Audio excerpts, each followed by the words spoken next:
Hello, I wanted to start on the hypershade window because the little recording box covers it, but I wanted to show, I made a metal textures, uh, the little wood door texture, a brick texture, and rotated brick because some of the UVs are going to be like rotated on the thing. Um, I have normal maps on everything besides the door, or except for the metal that goes around the windows. And then I used a glass Phong shader for some of the windows. And then for the models, this door texture with all the scratches and kind of like broke up wood um, is the same texture that I used for, I guess you could say, like the paneling of the gable.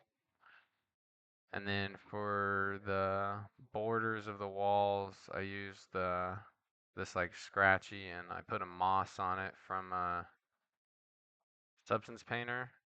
And for the brick, this is kind of like the concept I used for the brick. I took it into the perspective transform, and then I just added what is it, make it tile filter, and then once it loaded, I kind of just moved the threshold out all the way to the ends, and then used what is it, a clone stamp tool.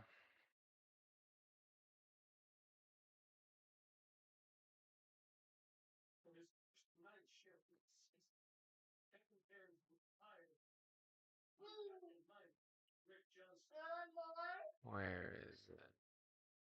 There it is. So when it's on the clone stamp tool, I can take it down and put expand the mask on it. But when you hit the seams,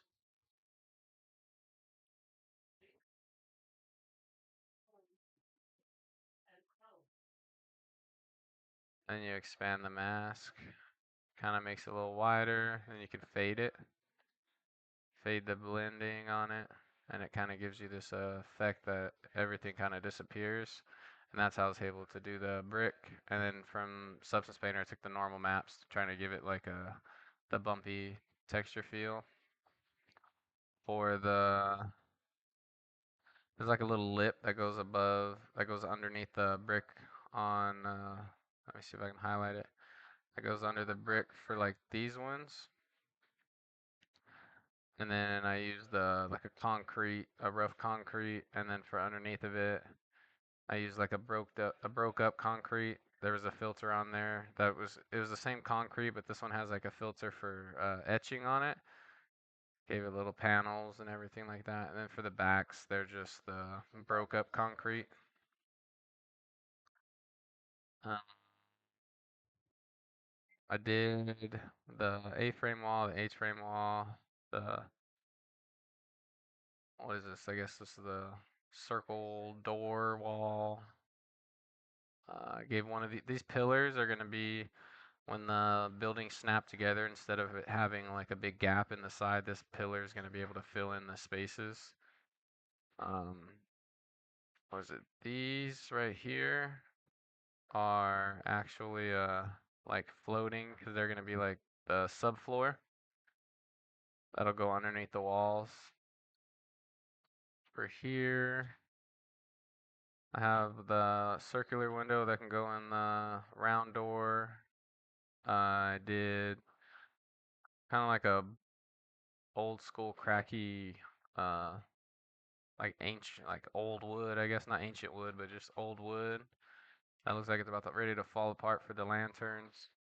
Then I had the glass shader put onto that one. For this gold bag, I did a Photoshop texture on the UVs. I'll show you that right now. So this is the gold bag texture that I did. If I can hide some of these, it's frozen. One sec. This one I can start hiding the textures that we put on there. So these are from the UVs. I put like this canvas bag material from Substance Painter. Then from there I put like a yellow filter to change all the colors for it. For the silver rings, I took a piece of metal with scratches on it and put it on the top. And then that's what gave me my gold bag texture.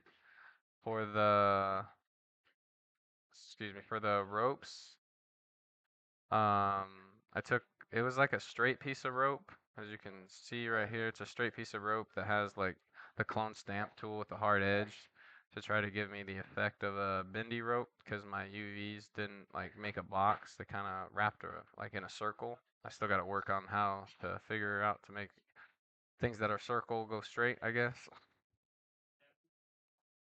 But this is the canvas little gold baggie that'll be up for the ancient scene. I still got to do my bridges and trees and plants and stuff, but so far this is what I have. For the windows, excuse me, for the windows, it was a glass fong texture and metal wrap that goes around it just to make it like a little frame on the window. And that's everything.